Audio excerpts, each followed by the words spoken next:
Hello students. तो हमारे पारिक के 33 पेजेस कंप्लीट हो गए हैं। आज हम अपना 34 नंबर का पेज करेंगे। सबसे पहले है त्वचा का वर्गीकरण। तो चर का अनुसार प्रथम, द्वितीय, तृतीय, चतुर्थक, पंचम और षष्ठी। चरक ने कितनी त्वचाएं बोली हैं? 6। चरक हो चाहे अष्टांग संग्रह हो, चाहे भेल हो, इन्होंने कितनी बोली है? 6। ठीक है। तो प्रथम त्वचा कौन सी होती है? उदक धरा। दूसरी होती है असरिक धरा। फिर तीसरी में कौन कौन से होते हैं? सिद्धम और किलास जो है वो तीसरी त्वचा का अधिष्ठान है। ठीक है। तो 3 सिक्के, जो क्वाइंस होते हैं, 3 सिक्के, 4 डाकू पड़े थे 3 सिक्कों के पीछे। डाकू की जगह दाकू लिख लेना। 3 सिक्के, 4 डाकू और 5 अभी थे। 5 अभी नाम के लड़के थे। ठीक है। तो 3 सिक्के, से सिद्धम और क से किलास। 4 कौन थे? दाकू। तो दद्रु और कुष्ठ। और अभी कितने थे? 5। तो अभी मतलब अलजी और विदर्धी।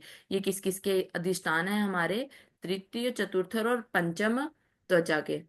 उसके बाद है षष्ठी। इसके काटने पर तमः प्रवेश व स्थूल मूल की पीड़िकाओं की उत्पत्ति होती है। मतलब ब्रैकेट में लिख लेना अरुंशिकाएं। तो पूछेंगे तुमसे कि अरुंशिकाओं की उत्पत्ति जो है वो किस पे होती है। ठीक है। तो जो 6वीं त्वचा है उस पे किसकी होती है? अरुचिका की। उसके बाद है सुश्रुता अनुसार। तो सुश्रुत ने कितनी बोली है? 7। तो इसका पता होना चाहिए। कई बार सुश्रुत के अलावा जो है वो अन्य आचार्य भी लिख देते हैं, इनकी भी बताओ कितनी होती है, और all of the above option दे देते हैं। तो ये नहीं कि सुश्रुत पढ़ा और उसमें जो है वो सीधे ही सुश्रुत आंसर लगा दिया, बाकी ऑप्शंस देखी भी नहीं। तो हम इसको कोड से याद करेंगे। चाहे सुश्रुत हो, सुश्रुत के साथ कौन है? अष्टांग हृदय। अष्टांग हृदय के साथ कौन है? षाढ़ंगर। और षाढ़ंगर के साथ कौन है? आधुनिक मतानुसार, मतलब मॉडर्न के अकॉर्डिंग कितनी है? अष्टांग हृदय। तो इसका कोड लिखना आधुनिक जमाने में सास बहु हृदय से साथ साथ। तो आधुनिक मतलब मॉडर्न के अनुसार, जमाने में सास बहू। 100 से सुश्रुत, 100 से षाढ़ंगर। आधुनिक जमाने में सास बहू हृदय से। हृदय मतलब अष्टांग हृदय से साथ साथ मतलब 7। तो ये किसकी हो जाएंगी? 7 त्वचा हो जाएंगी इन आचार्यों की। इसके अलावा जो भी आचार्य बचे वो किसके हो जाएंगे? हमारे चरक के। ठीक है। तो 7 कौन सी हैं? प्रथम कौन सी है? अबभासिनी। तो इसका कोड लिखो पहले। आलसी तबेरा में। आलसी, कोई आलसी होगा वो तबेरे में ही सो गया था।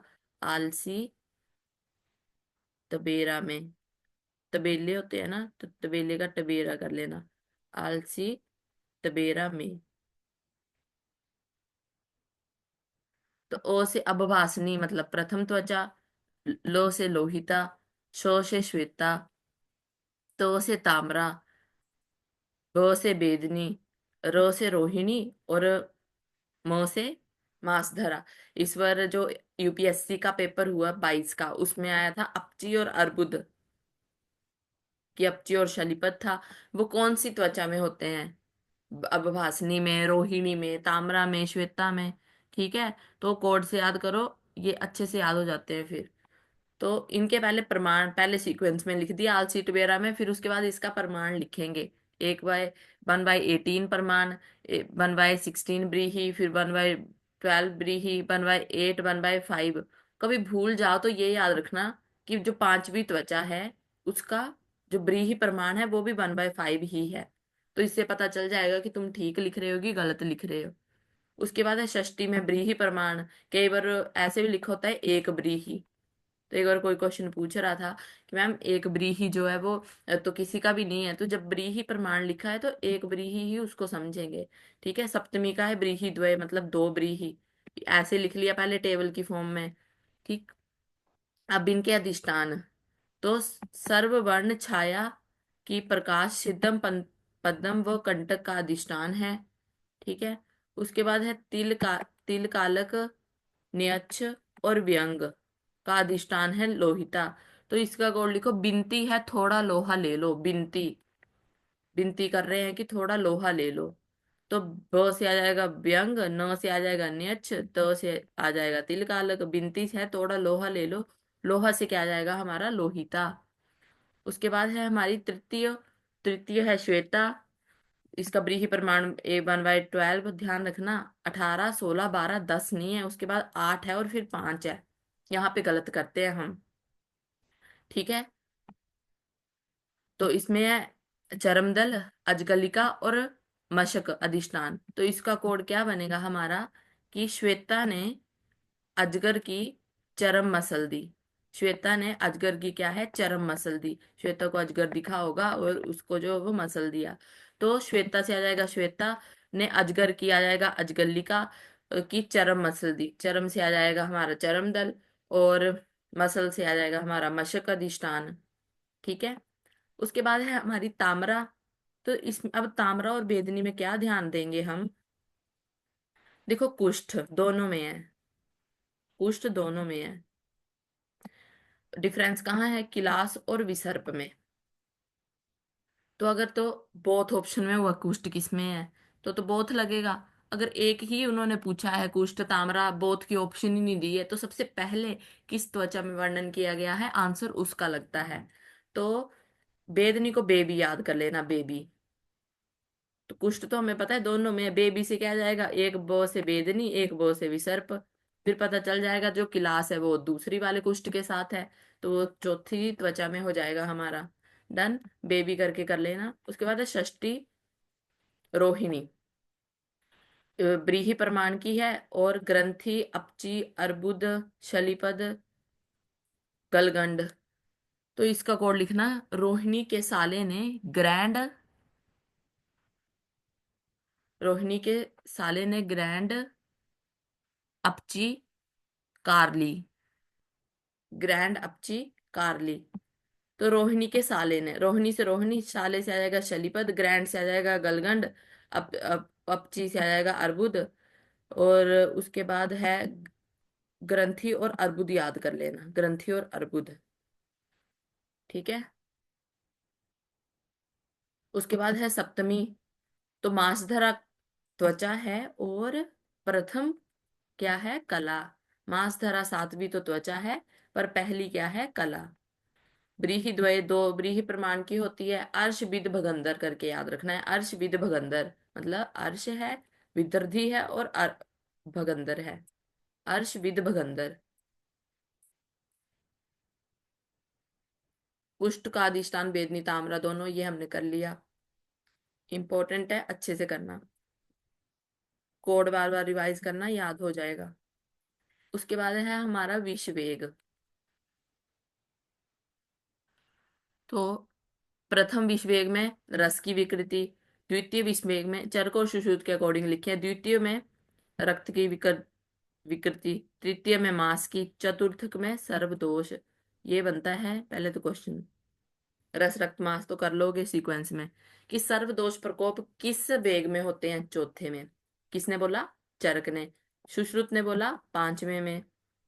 तो कल्प स्थान अगर तंत्र किसका हम प्रायोरिटी लगती है, सुश्रुत की लगती है, क्योंकि पूरे का पूरा कल्प स्थान ही किसका है, सुश्रुत का, जो अगत तंत्र से रिलेटेड है। तो विदाउट एनी ऑप्शन प्रायोरिटी लगेगी हमारी सुश्रुत की। पंचमे नीलादि नाम तम से दर्शने, फिर षष्ठे हिक्का, फिर सप्तमे स्कंद भंग, और आठवें में मृत्यु। तो चरक ने विषवेग कितने बोले हैं, 8। सुश्रुत ने विषवेग कितने बोले हैं, 7। अब पहले कॉमन कोड लिख लो। पहले चरक के लिखना, 14 वमन, चरक को 14 वमन हुए। अब कोई 14 बार वमन करेगा, तो उसको 24 बार उससे डबल टाइम, वैसे तो 28 होता है डबल, पर 14 का 24 कर लेना। डबल टाइम उसको जो है वो मूर्छा आ जाएगी। पहले लिख लो, फिर समझाती हूँ ये क्या है। 14 वमन, 24 मूर्छा, 6 हिक्का, 8 मृत्यु। ठीक है, ये किसका है हमारा, चरक का। सुश्रुत का लिखो, एक मूर्छा, दो बेपथू, चार हिक्का और सात मृत्यु।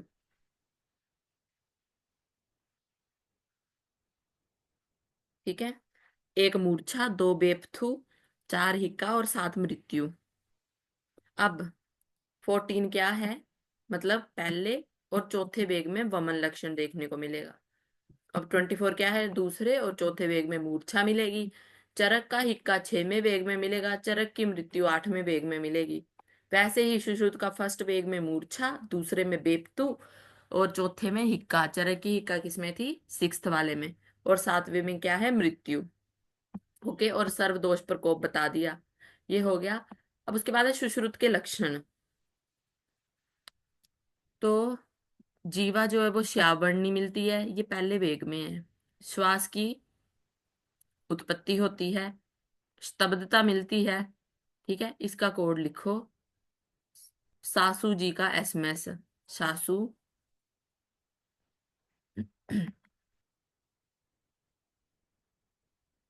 जी का एसएमएस। एस। तो स से आ जाएगा हमारा श्वास की उत्पत्ति, जी से आ जाएगा जीवा श्यावरणी, एसएमएस से एक एस से आएगा स्तब्धता, एम से आएगा मूर्छा। ठीक है, स्तब्धता, मूर्छा और सिरोगौरव। उसके बाद है हमारा द्वितीय। तो अमाशय में विष द्वितीय में मिलता है, वेपथू मिलती है हमें। ठीक है, और क्या मिलता है? हृदय वेदना मिलती है, लिख लेना साथ में, हृदय वेदना मिलती है। कंठ कूजन मिलता है। ठीक है, इस एस से सिरो गौरव मत करना, सिरो गौरव तो इसमें मिलता है हमें चौथे वेग में। एसएमएस लिख लेना बस, एस और एम से ये डिकोड। दूसरे में क्या है? अमाशय में विष, वेपथू, और क्या लक्षण मिलता है हमें? कंठ कूजन और हृदय वेदना। उसके बाद है तृतीय, तालु शोष, तीव्र अमाशय शूल और नेत्र विवर्णता। जीवा श्यावरणी पहले में है, नेत्र विवर्णता किसमें है हमारा? फोर्थ, तृतीय वेग में। ध्यान रखना, नेत्र विवर्णता किसमें है? तृतीय में। और वैवर्ण्य, कोई नेत्र का वैवर्ण्य दर्शन, ये किसमें मिलेगा हमें? 5वें में। नेत्र विवरणता किसमें है? तीसरे में। उसके बाद है चतुर्थे हिक्का। तो सुश्रुत का चौथे में है हिक्का, वो नीचे कोड से पढ़ लिया। अब अमाशय और पक्वाशय में पीड़ा, अमाशय में भी होगी और पक्वाशय में भी होगी पीड़ा। दूसरे में क्या था? अमाशय में विष था, तीसरे में अमाशय में पीड़ा थी, चौथे में अमाशय पक्वाशय दोनों में पीड़ा है। ठीक है। उसके बाद है पांचवा, सर्वदोष प्रकोप हो गया। ये पर्व भेद ध्यान रखना है, 5वें में है। पो से 5, पो से पर्व भेद। 5वें में लिख लेना पक्वाश पक्वाधान वेदना। और 6वें में क्या है? अतिसार। इंपॉर्टेंट है ये कि अतिसार कौन से वेग में देखने को मिलता है, अतिसार के समान चिकित्सा कौन से वेग में करते हैं? तो 6वें वेग में अतिसार देखने को मिलता है, और इसी के समान जो है वो हम चिकित्सा 6वें वेग में करते हैं। फिर उसके बाद है 7वें में स्कंद, कटिपात व मृत्यु। मृत्यु 7वें में ही हो जाती है सुश्रुत की, जबकि चर की किस में होती है? 8वें में। तो हमारे जो वो 34 पेजेस कंप्लीट हो गए हैं। जिसको बाकी पेजेस भी करने होंगे वो डिस्क्रिप्शन बॉक्स में नंबर दिया है, वो कांटेक्ट कर सकता है। Thank you.